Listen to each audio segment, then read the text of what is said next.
制，譬如唔可以申報啦。而家呢個教育趨勢咧，就係要讓老師要解語文理論多啲，無論數學好、科學好，都要解佢哋，俾學生去體驗，要自己去做，自己去體驗嘅。佢自己做錯咗事啦。Christine 所屬嘅呢個樂園咁將來間有啟動青少年研究活動計劃，提供嘅課程涵蓋物理科學、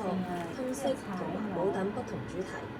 至今已接待超過加拿大、美國本地同內地嘅學生，一齊走亦有飛翻嚟自東嚟取你啊！南亞國家同新加坡等學校嘅查詢。咁令到學生咧，其實唔係喺一個局限嘅課室環境裏面學習咁沉悶，而係佢真係可以透過一啲好好玩嘅遊樂設施啊，或者咧係反而令到佢哋好奇心，再多啲啟發佢哋嘅思考創造力，甚至乎咧，當佢哋理解咗個理論點樣應用喺遊樂設施咧，亦都可以幫到佢哋解難。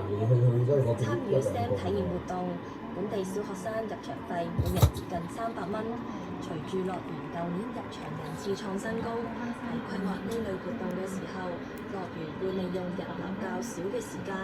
以較安靜，例如未營業嘅餐廳位置進行